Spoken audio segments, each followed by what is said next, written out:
पुराना कुआं।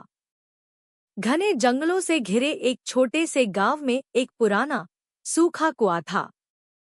गांव वाले कहते थे कि उस कुएं से रात में किसी के रोने की आवाज आती है।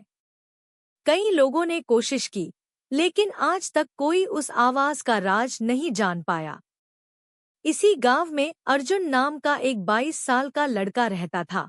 बहादुर, जिद्दी और रहस्यमयी बातों को समझने का शौकीन।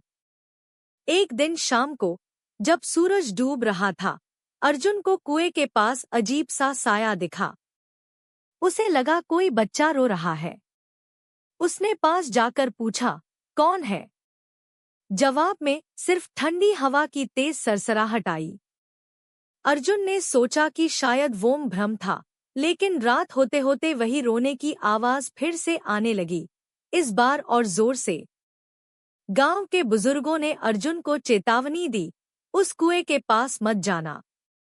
वहां बरसों पहले एक बच्ची गिर गई थी। उसकी आत्मा आज भी शांति नहीं पा सकी है। लेकिन अर्जुन ने मानने से इनकार कर दिया।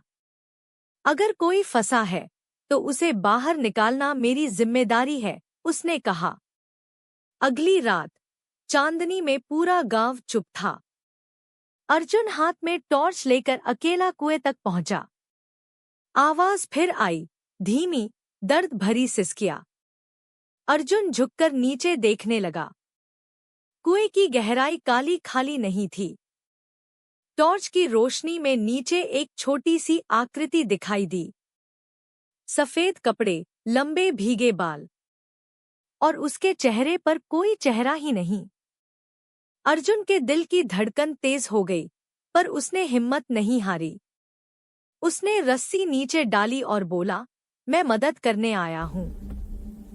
अचानक वह आकृति ऊपर चढ़ने लगी, पर रस्सी नहीं हिल रही थी। अर्जुन पीछे हट गया। कुछ ही पलों में वह बिना चेहरे वाली बच्ची कुएं के मुहाने पर खड़ी थी। टेढ़े मेढ़े पैर, मुड़े हुए हाथ और खाली आंखों जैसी दो काली गहरी गुफाएं। अर्जुन पीछे भागने ही वाला था कि बच्ची ने अचानक बोलना शुरू किया, मदद।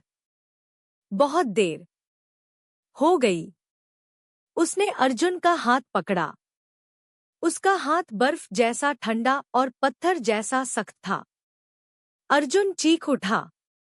जगते हुए गांव वालों ने देखा कि कुएं से एक परछाई ऊपर उठी और जंगल की तरफ दौड़ गई। सुबह होने तक अर्जुन का कोई पता नहीं था। सिर्फ उसकी टॉर्च मिली, कुएं के बिल्कुल किनारे, जली हुई जैसी काली। गांव वालों का मानना है कि अब कुएं में दो आवाजें आती हैं, एक बच्ची की और एक जवान लड़के की, जो हमेशा कहता है, मुझे बाहर निकाल।